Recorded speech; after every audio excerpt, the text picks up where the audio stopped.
আসসালামু আলাইকুম। হেফাজতে ইসলাম নেতা মামুনুল হক একটা গণমাধ্যমে দীর্ঘ একটা সাক্ষাৎকার দিয়েছেন। সেখানে তাকে হেফাজতে ইসলামের বিষয়ে এবং তার বিষয়ে নানা প্রশ্ন করা হয়েছিল।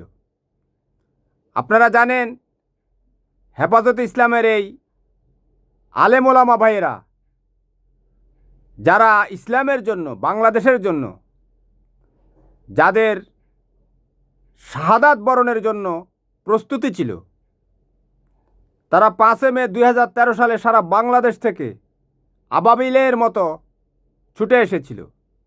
কারণ কি?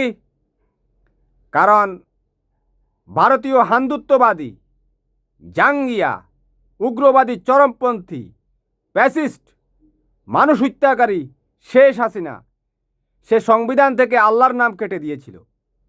মুসলমানরা কিভাবে আওয়ামী লীগ করে আমার মাথায় আসে না। কিন্তু ভারতীয় জাঙ্গিয়া শেখ হাসিনার উদ্দেশ্য ছিল এর মাধ্যমে সারা বাংলাদেশ ব্যাপী একটা আতঙ্ক ছড়িয়ে দেওয়া, একটা হত্যাকাণ্ড ঘটানো। সে তাতে সফল হয়েছিল, মানুষের মনে ভয় ধরিয়ে দিয়েছিল। সেদিন 5 মে 2013 সালের রাতে হেফাজতে ইসলামের আলেম ওলামা ভাইয়েরা এবং এতিম ভাইয়েরা রাজপথে কেউ শুয়েছিল, ঘুমিয়েছিল, কেউ তসবিহ পড়ছিল, কেউ কোরআন তেলাওয়াত করছিল। তারা কিন্তু ক্ষমতায় বসার জন্য আসেনি। একটা কথা মনে রাখতে হবে, হেফাজতে ইসলামের মামুনুল হক কিন্তু সাংসদ নির্বাচিত হতে পারেনি।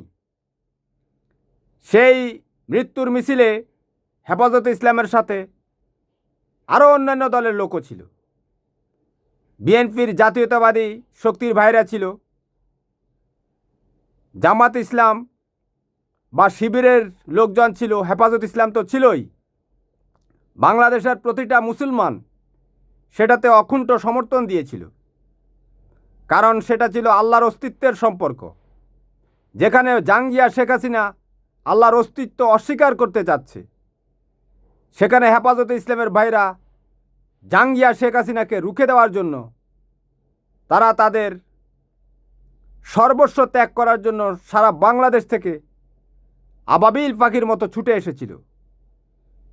কিন্তু চরমপন্থী যে রাষ্ট্রীয়, যে আওয়ামী, যে জাঙ্গিয়ারা ছিল, যারা প্রশাসনে ছিল, আপনারা জানেন বুলেটের সামনে পৃথিবীতে কোনো কিছুই টিকে না। আবার বুলেট টিকে না বামার সামনে, আবার বামা টিকে না ক্ষেপণাস্ত্রের সামনে, আবার ক্ষেপণাস্ত্র টিকে না পারমাণু বোমার সামনে, আবার পৃথিবীর অস্তিত্বও টিকবে না এই পারমাণু বোমার সামনে। কিন্তু আল্লাহ রাব্বুল আলামিনের ইশারায় পৃথিবীর সমস্ত কিছু এক মুহূর্তে বিলীন হতে সময় লাগবে না। তো ভারতীয় জাঙ্গিয়া শেখ হাসিনার একটা উদ্দেশ্য ছিল সারা দেশব্যাপী একটা আতঙ্কের সৃষ্টি করা। তার জন্য একটা হত্যাকাণ্ড চালানোর দরকার ছিল। সারা পৃথিবীতে বাংলাদেশটাকে একটা জঙ্গি রাষ্ট্র প্রমাণ করার একটা প্রচেষ্টা ছিল। কারণ তার মাধ্যমে তার ক্ষমতা দীর্ঘায়িত করার একটা ষড়যন্ত্র ছিল। সে সফলও হয়েছিল। সে সারাদিন ব্যাপী, এই যে 5 মে 2013 সালে সারাদিন ব্যাপী রাজধানীতে যে আলেম ওলামারা আসছিল, তাদের এই সমস্ত ভিডিও বিভিন্ন গোয়েন্দা বাহিনীর মাধ্যমে সে সংগ্রহ করেছিল। বিভিন্ন ইউটিউবারের সাথে বা তাদের সাথে এই লিঙ্ক করে এই সারা ঢাকা শহরের এই আলেম ওলামাদের যে অবস্থান, সেগুলো সে ভিডিও ধারণ করেছিল। ভিডিও ধারণ করে সে বিশ্বের বিভিন্ন যে সমস্ত পরাশক্তি রয়েছে তাদের দূতাবাসে জমা দিয়েছিল, তাদের ফরেন মিনিস্ট্রিতে জমা দিয়েছিল। তার উদ্দেশ্য ছিল যে সারা বিশ্বকে জানিয়ে দেওয়া যে বাংলাদেশে জঙ্গিবাদ ছড়িয়ে পড়েছে, আর বাংলাদেশের মুসলমানরা হচ্ছে জঙ্গি। অর্থাৎ শেখ হাসিনাকেই দরকার। শেখ হাসিনা সেই 5 মের কালো রাতে সে তার পৈশাচিকতার সর্বোচ্চ প্রদর্শন করে রাষ্ট্রীয় যে আওয়ামী জাঙ্গিয়ারা ছিল তাদের মাধ্যমে পুরো ঢাকা জুড়ে মুসলমানদের উপর একটা চরম ধ্বংসযজ্ঞ এবং হত্যাকাণ্ড চালায়। এরপর সে সেটাকে অস্বীকার করেছিল, বলেছিল হেফাজতে ইসলামের লোকেরা নাকি রং মেখে শুয়েছিল। কত বড় একটা মানসিক বিকারগ্রস্ত! রাত 12টা 1টা বাজে 2টা বাজে মানুষ রং পায় কোথায়? তারা কি জানে যে তাদের উপর আক্রমণ হবে আর তারা রং মেখে শুয়ে থাকতে হবে? কতটুকু নির্লজ্জ, কতটুকু মানসিক বিকারগ্রস্ত, কতটুকু দানব হলে এই ধরনের কথা বেরোতে পারে? আপনারা জানেন পৃথিবীব্যাপী যারা ক্ষমতা চালায় তারা বেশিরভাগই এই সমস্ত মনুষ্যত্ব বিকৃত মস্তিষ্কের অধিকারী, কিন্তু তারা যুগে যুগে পরাজিত হয়, পরাজিত হতেই হবে। সেই হেফাজত গণহত্যার পর এই যে বাংলাদেশ যে হেফাজতে ইসলাম তাদের উপর অত্যাচারের একটা স্টিম রোলার চালায় শেখ হাসিনা। কারণ শেখ হাসিনার ছিল বুলেট, বোমা, বিভিন্ন বাহিনী। রাষ্ট্র যদি কারো বিরুদ্ধে অবস্থান নেয়, ওটা তো রাষ্ট্র ছিল না অবশ্য, ওটা ছিল শেখ হাসিনার একটা পৈশাচিকতা। ওর চেহারা যেরকম দানবীয়, সে কাজও করতো দানবের মতো। নিকৃষ্ট একটা জঙ্গি ছিল সে। তো সেই হেফাজত ইসলামের নেতা মামুনুল হককেও কিন্তু টার্গেট করা হয়েছিল। তো হেফাজত ইসলামের আন্দোলন কিন্তু চলছিল। এরপর মোদির বিরুদ্ধে আন্দোলনের সময় হেফাজত ইসলাম আরেকবার তারা কিন্তু রক্ত দিয়েছিল। রক্ত দেয়া কিন্তু তারা থামায়নি। যে নিরীহ আলেম ওলামারা যারা ইসলাম প্রেমিক, দেশপ্রেমিক, তারা জীবনকে পরোয়া করেনি, আবারও তারা নেমেছে। তারা জানে তাদের জীবন যে কোনো সময় পৈশাচিক, জালিম, উগ্রবাদী, চরমপন্থী শেখ হাসিনা নিয়ে নিতে পারে। তারপরে তারা আবার এসেছিল ওই মোদিকে প্রতিহত করার জন্য, আপনাদের মনে আছে। তো সে সময় ওই সময় কয়েকবার হত্যাকাণ্ড হয়েছিল চট্টগ্রামের হাটহাজারীতে, এরপর ঢাকাতে হরতালের সময়। কিন্তু মানুষ কখনো তার যে সত্যের পথ, দেশপ্রেমের পথ ছাড়েনি। তারা জীবন দিয়েছে, রক্ত দিয়েছে, কিন্তু পিছপা হয়নি। হয়তো তারা অসহায় হয়ে পড়েছিল, কারণ পৈশাচিকতার সামনে মানুষ অসহায় হয়ে পড়ে। বুঝতে পেরেছেন? আজকে কই সেই শেখ হাসিনার দাম্ভিকতা? আর সে পালিয়ে বেড়াচ্ছে। ভারতের কোথায় থাকে কেউ জানে না, লুকিয়ে লুকিয়ে থাকে ইঁদুরের মতো। ইঁদুরে দেখবেন দিনের বেলায় গর্তের মধ্যে লুকিয়ে থাকে। কেন? ইঁদুর তো ছোট একটা প্রাণী, সে লুকাক, সমস্যা নেই, এটা নেচার। কিন্তু মানুষ কখন লুকায়? যখন তার দানবীয় চেহারা মানুষের সামনে এটা ভাস্বর হয়ে ওঠে। আয়নার সামনে যখন তার দানবীয় চেহারা সে দেখে, তখন সে নিজেই আতকে ওঠে। এ আতকে ওঠে না, সে এখনও প্রস্তুতি নিচ্ছে আবার কিভাবে এই দেশের মানুষের উপর হত্যাকাণ্ড ঘটনা যায়। কারণ সে পিশাচিনী, রক্ত পিপাসু। সে আল্লাহর গজব পড়ুক তার উপর। তাকে যারা সমর্থন করে তাদের উপর আল্লাহর গজব পড়ুক, কারণ এগুলো নিকৃষ্ট দানব। এদের সমর্থনকারীরা, বাংলাদেশে তো রাজনীতি চলেছে ৭৫ পরে, আপনারা দেখেছেন শুধুমাত্র ৯০-এর গণ অভ্যুত্থানে এরশাদ কিছু মানুষকে হত্যা করেছিল। সেও দানব ছিল, সেও তো আওয়ামী সাপোর্ট ছিল। আওয়ামী সাপোর্টার ছিল না, আওয়ামী সাপোর্টাররা এরকমই। এরপরে আপনারা দেখেছেন ৯০ থেকে আর ২০০৫ সাল পর্যন্ত বাংলাদেশের মানুষের রাজপথে কোনো লাশ পড়েনি। কত বছর? ৯০ থেকে 2005, প্রায় 15-16 বছর। কিন্তু আবার 2006 সালে এই চরমপন্থী উগ্রবাদী জঙ্গি আওয়ামী সন্ত্রাসীরা আবার 28 অক্টোবর 2006 সালে লগি বইটা দিয়ে মানুষকে হত্যা করে লাশের উপর নৃত্য করেছিল। কারণ এরা নিকৃষ্ট জঙ্গি, এরা একমাত্র জঙ্গি যারা কিন্তু মানুষের সামনে মানুষকে হত্যা করতে কোনো কুণ্ঠাবোধ করে না। কই সেই সন্ত্রাসীরা? বুঝতে পেরেছেন? এদের উপর আল্লাহর গজব পড়ুক, এদেরকে যারা ফয়দা করে তাদের উপর আল্লাহর গজব পড়ুক। আমরা সোশ্যাল মিডিয়ায় দেখি রিক্সাওয়ালার রূপে এখন আওয়ামী লীগ, কয় শেখ হাসিনায় ভালো ছিল। এই রিক্সাওয়ালাদের উপর আল্লাহর গজব পড়ুক। এরা সারা জীবন রিক্সা চালাতে চালাতে এদের পাশার মধ্যে ম্যাচ পড়ে যাক, এদের মলদারের মধ্যে আল্লাহ যেন দেয়, পিস্টুলা দেয়, এদের যাতে মলদারের মধ্যে যাতে হয়, এটাকে কি বলে, ফাইলস হয়। কারণ এরা হচ্ছে আল্লাহর গজব। এদেরকে আল্লাহ কেন এই পজিশনে রেখেছে? কারণ এরা পৈশাচিক শেখ হাসিনার মতো ব্যক্তিকে পর্যন্ত সমর্থন দেয়। এদের মধ্যে কোনো বিবেক নেই, এ কারণে সে রিক্সা চালক। ক্ষমা সুন্দর দৃষ্টিতে দেখবেন, অনেক রিক্সা চালক কিন্তু জীবনও দিয়েছিল। কিন্তু এই যে অশিক্ষিত রিক্সা চালকরা এদেরকে বিভ্রান্ত করে, এই মূর্খগুলো এরা নিজেরা জানে না শেখ হাসিনা আলুর কেজি বিক্রি করেছিল 80 টাকা। ওই শেখ হাসিনাকে ওই যে শেখ মুজিবের বক্তৃতা শুনেছে সেজন্য। তো আচ্ছা, আলোচনা তো করলাম, এবার হেফাজতে ইসলামের মামুনুল হকের একটু ভিডিও শোনা যাক। ওনাকে সাংবাদিক প্রশ্ন করছে যে আপনিতে নারায়ণগঞ্জে রিসোর্টে গিয়েছিলেন, রিসোর্টে সেটাকে ভুল ছিল কিনা, দেখুন কি বলে। রয়্যাল রিসোর্টে যাওয়াটা স্বাভাবিক বিষয় ছিল, আমি কোনো আনসিকিউরড প্লেসে ছিলাম না। আচ্ছা, আপনি একটা উত্তপ্ত সময়ে ভাস্কর্য বিরোধী আন্দোলনের যে একটা উত্তপ্ত সময় আপনি নারায়ণগঞ্জ থেকে গ্রেপ্তার হয়েছিলেন, আপনি আপনার স্ত্রীকে সাথে নিয়ে সেখানে গিয়েছিলেন। অনেকেই বলে যে আপনার সমালোচনা যারা করতে পছন্দ করে তারা বলে যে এরকম একটা সময়ে আপনার ওরকম একটা বেড়াতে গিয়ে আপনি সরকারের হাতে আপনার একটা টুলস তুলে দিয়েছেন আপনাকে কবজা করার।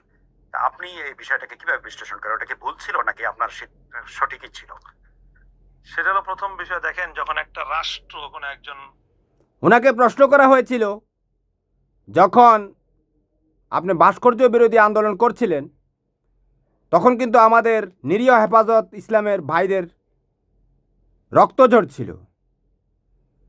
যারা আন্দোলন করতো তারা তো আন্দোলন করেছিল, তারা তো 5 এমের সে পৈশাচিকতা ভুলে যায়নি। সেখানে তাদের ভাইয়ের লাশকে তারা রাজধানীতে ফেলে চলে আসতে বাধ্য হয়েছিল, জানাজা পড়তে পারেনি, তাই না? তারা তো জানতো আবারও তাদের সেই অবস্থা হবে, আবার তাদের জানাজা পড়ার মতো কেউ থাকবে না। তাদেরকে হয়তো আমাদের ওই যে দেশপ্রেমিক সেনাবাহিনীর ভাইদেরকে যেভাবে মেরে সুয়ারেজের লাইনে পেলে দিয়েছিল, সেভাবে জাঙ্গিয়া শেখ হাসিনা পেলে দিবে। কারণ তার মধ্যে তো মনুষ্যত্ব নেই, সে তো দেখতে মানুষের মতো, সে তো আওয়ামী লীগ, সে তো শেখ মুজিবের কন্যা। পৈশাচিকতা হচ্ছে তার চরিত্রের মুকুট, সে খুনি, এটাই তার চরিত্রের মুকুট। সে চরমপন্থী, ফ্যাসিস্ট, জঙ্গি, এটাই তার মুকুট। কিন্তু সে অন্যকে জঙ্গি বলতো। বুঝতে পেরেছেন? জঙ্গির কাজ কি? মানুষ হত্যা করা। পৃথিবীর সমস্ত জঙ্গিরা হচ্ছে জারারুর সন্তান। তাহলে হেফাজত ইসলামের ভাইদেরকে যারা মেরেছে তারা জঙ্গি ছিল না? জঙ্গিবাদ রাষ্ট্রের ক্ষমতায় থাকলে কে কাকে জঙ্গিবাদী বলে বলা যায় না। বুঝতে পেরেছেন? জঙ্গির কাজ হচ্ছে মানুষ হত্যা করা। শেখ হাসিনা গদিতে বসে মানুষ হত্যা করেনি, এগুলো তো শেখ হাসিনার নির্দেশও হয়েছে। যারা হত্যা করেছে তারা আওয়ামী জঙ্গি ছিল, কিন্তু বেনিফিশিয়ারি তো শেখ হাসিনা ছিল। তারা হত্যাকাণ্ড ঘটনার কারণেই কিন্তু শেখ হাসিনার গদি টিকেছিল। আর শেখ হাসিনা সেখানে বসে বসে তাদেরকে প্রমোশন দিত, অর্থনৈতিকভাবে তাদেরকে শক্তিশালী করত, তাদেরকে আরও উৎসাহ দিত মানুষ হত্যা করার জন্য। সেই হেফাজত হত্যাকাণ্ডের পর সেই পুলিশ লীগের সদস্য সবাইকে ডিআইজি, আইজি বানানো হয়েছিল। মানুষ হত্যায় তাদেরকে উৎসাহ দেওয়া হয়েছিল।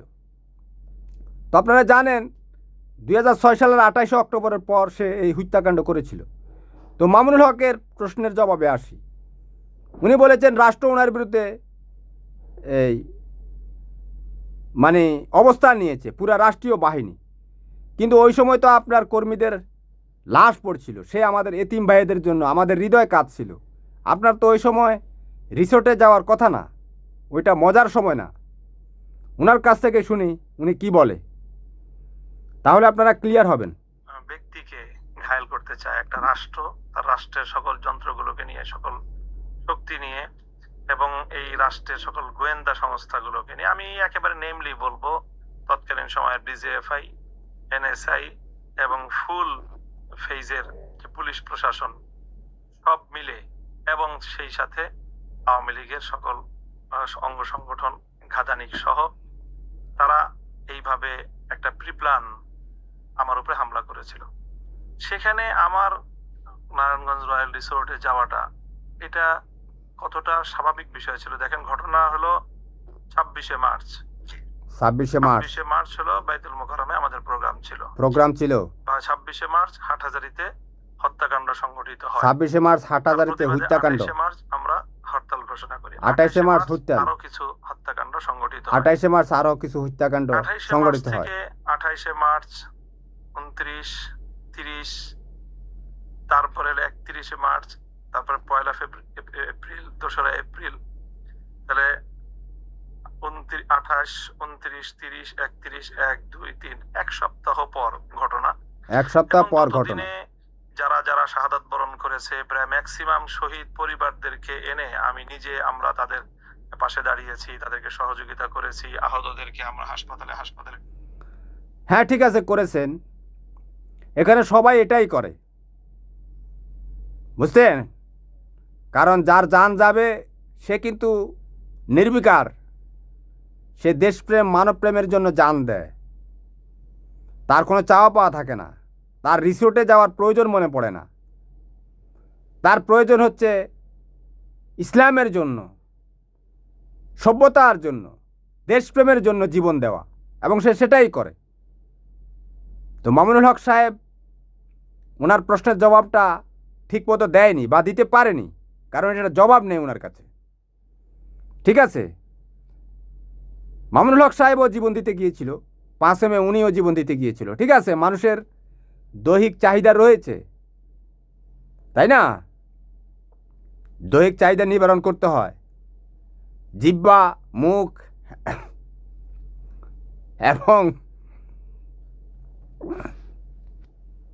এবং যৌনাঙ্গ, এগুলোকে কিন্তু এই নিবারণ করতে হয়, অর্থাৎ নিজের লোভ সামলাতে হয়।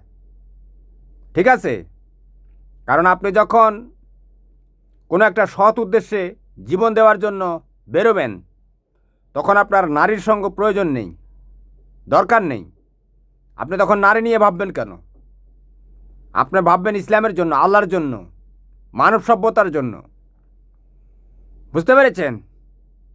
যারা শুনবেন তাদের ব্রেনে কিছু প্রশ্ন দিয়ে দিলাম, বিবেচনা করবেন। তো মামুনুল হকের জবাব তো আপনারা পেয়েছেন। এবার কিছু কমেন্ট পড়ি। কমেন্টে বাংলাদেশের যে মানুষজন তারা কি বলতে চাচ্ছে, কারণ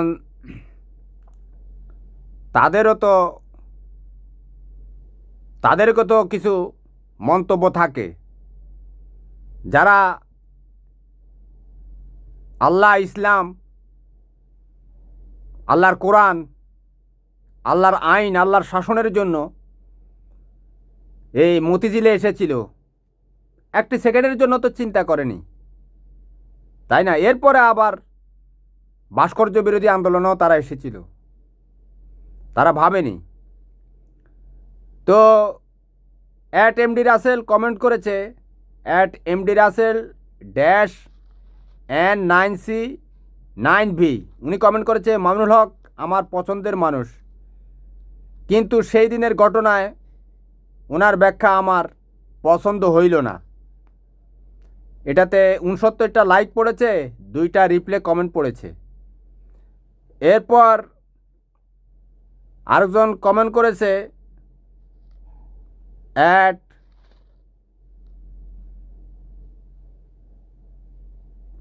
আচ্ছা নাম না পড়ি, এই যে জিমেইলের নামগুলো উল্টাপাল্টা।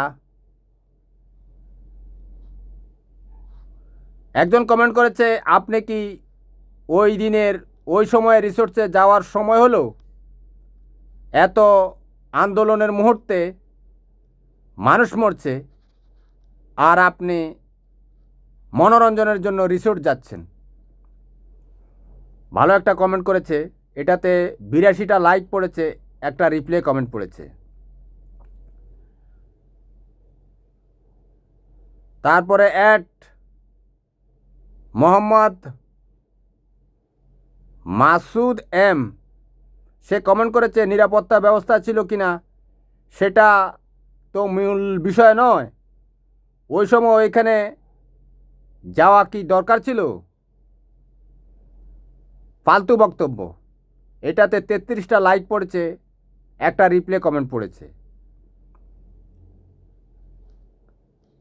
এরকমভাবে অনেকে কমেন্ট করেছে। তারপর আরেকটা কমেন্ট পড়ি, জুলুমকারীদের বিচার চাই। আরেকটা কমেন্ট হচ্ছে, হুজুর যাই বলে না কেন আপনি সেই দিনই আমার মন থেকে উঠে গেছেন। এটাতে 70টা লাইক পড়েছে, 14টা রিপ্লে কমেন্ট পড়েছে। আরেকজন কমেন্ট পড়েছে, কাজটা মোটেও ভালো করেননি, সহজ বাংলায় স্বীকার করেন। এটাতে 52টা লাইক পড়েছে, 4টা রিপ্লে কমেন্ট পড়েছে। আরেকজন কমেন্ট করেছে, আপনার প্রতি সম্মান রেখে বলছি, আপনি যত যুক্তি দেখান আপনার সেখানে যাওয়া কোনো যুক্তির মধ্যেই পড়ে না, সেটা কোনো মানুষের কাজ হয়নি, কোনো আলেমের তো দূরের কথা। আরেকজন কমেন্ট করেছে, মুখে নবীর সুন্নত আর মাথায় টুপির সম্মানে অশালীন কিছু লিখলাম না। আল্লাহ সবাইকে হেদায়েত ও সঠিক পথে চলার তৌফিক দান করুন, আমিন। এটা তো 3টা লাইক পড়েছে। তো এভাবে মানুষ তার রিয়াকশান দিয়েছে। আমারও গলায় ধরে আসছে, 22 মিনিট হয়ে গেছে, ভিডিও দীর্ঘ হয়ে যাচ্ছে। আল্লাহ হাফেজ, ভালো থাকবেন। পরবর্তীতে অন্য বিষয়ে আলোচনা হবে।